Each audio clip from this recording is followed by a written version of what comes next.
भिवंडी ठाणे के ईदगाह इलाके में रहने वाला मोहम्मद ताहा अंसारी 29 अगस्त 2025 की शाम को जब कमरे पर आया तब वहां ताला लगा पाया।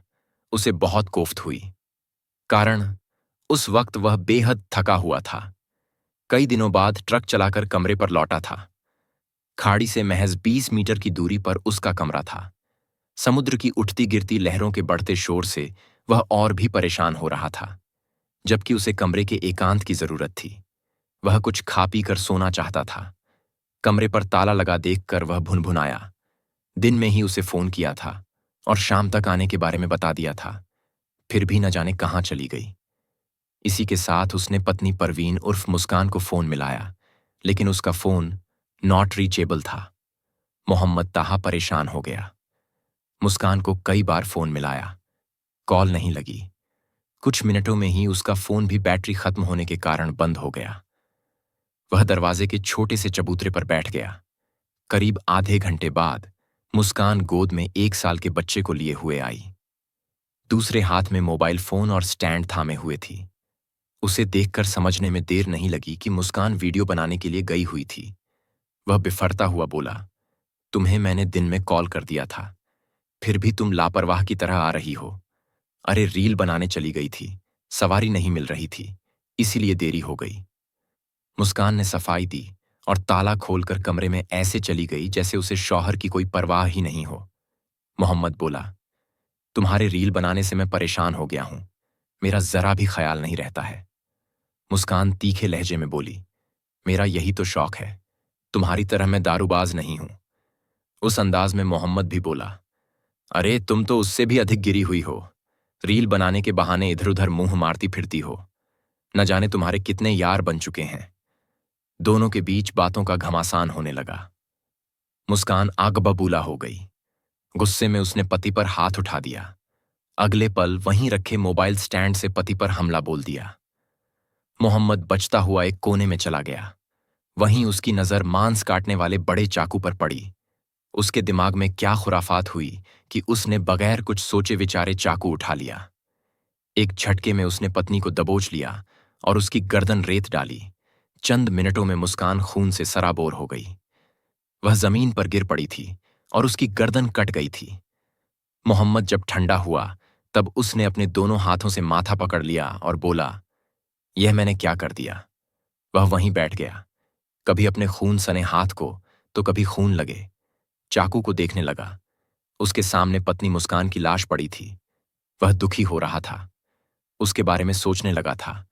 अचानक 2 साल पहले का वह वाकया उसके दिमाग में घूम गया जब मुस्कान से वह पहली बार मिला था। दरअसल कुछ साल पहले की बात है। दोपहर का वक्त था।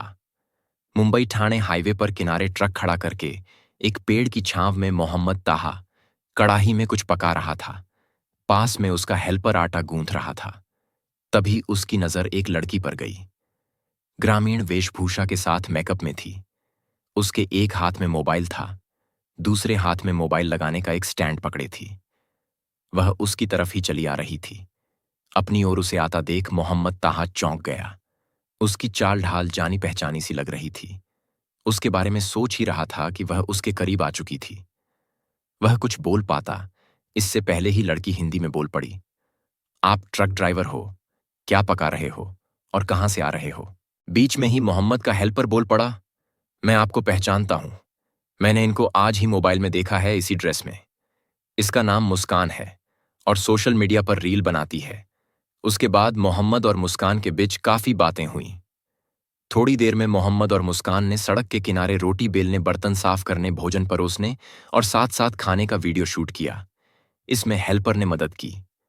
मुस्कान जाने से पहले अपना पर्सनल मोबाइल नंबर मोहम्मद को देती गई। उसके बाद 25 साल के मोहम्मद और 22 साल की मुस्कान की पहली मुलाकात दोस्ती में बदल गई।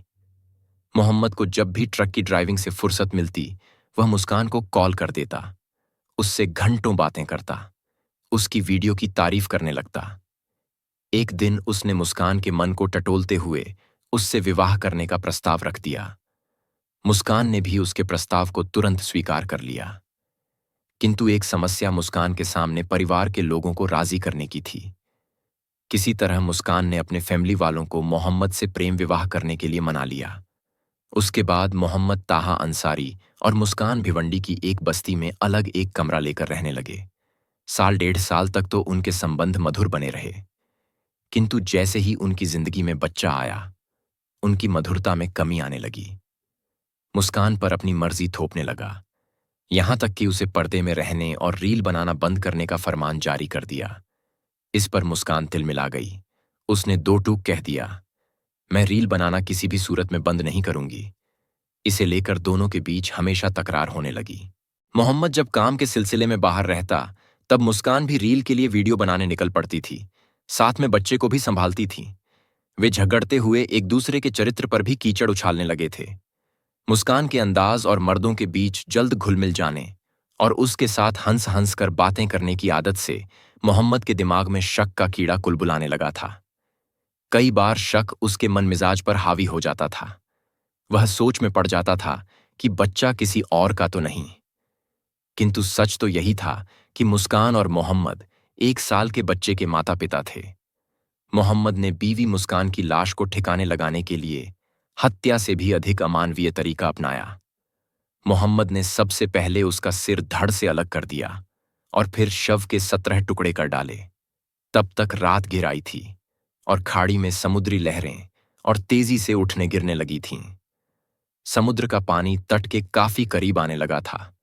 मोहम्मद ने इसका फायदा उठाया और शव के टुकड़ों को पास के बूछड़खाने से लेकर समंदर तक इधर उधर फेंक दिया।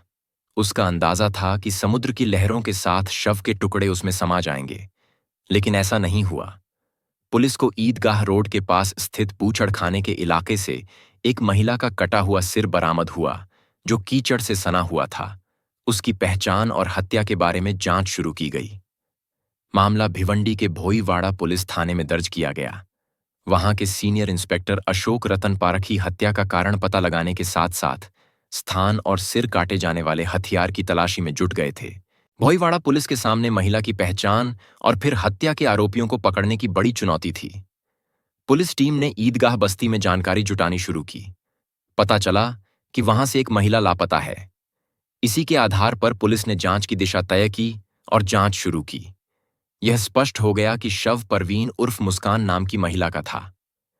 तहकीकात के क्रम में पुलिस को उसके पति मोहम्मद ताहा अंसारी के बारे में मालूम हुआ। पुलिस उसके कमरे पर गई, वहां से वह फरार था। पुलिस ने उसे ढूंढकर 1 सितंबर की शाम को हिरासत में लिया और गहन जांच शुरू की। पूछताछ में वह बयान बदलता रहा। पुलिस द्वारा सख्ती किए जाने के बाद ताहा ने अपनी पत्नी मुस्कान की हत्या करना कबूल कर लिया। पुलिस उसे घटनास्थल पर ले गई और नाव की मदद से खाड़ी में तलाशी की, ताकि पता लगाया जा सके कि उसकी पत्नी का शव कहाँ है।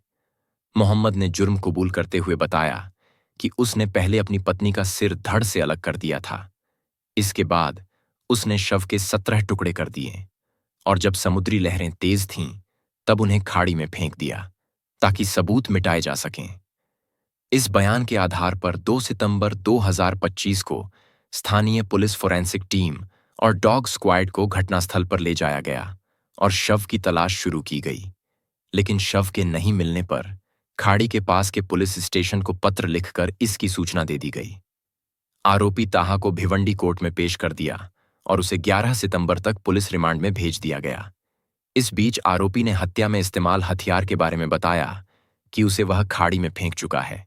अपराध का रास्ता भले ही उस वक्त आसान और सही लगे, लेकिन उसका अंत कभी सुकून नहीं देता। हर गलत फैसले के पीछे पछतावे की एक ऐसी कहानी छुपी होती है जो इंसान को अंदर से तोड़ देती है। आखिरकार अपराध का अंत सिर्फ और सिर्फ पछतावे में ही होता है,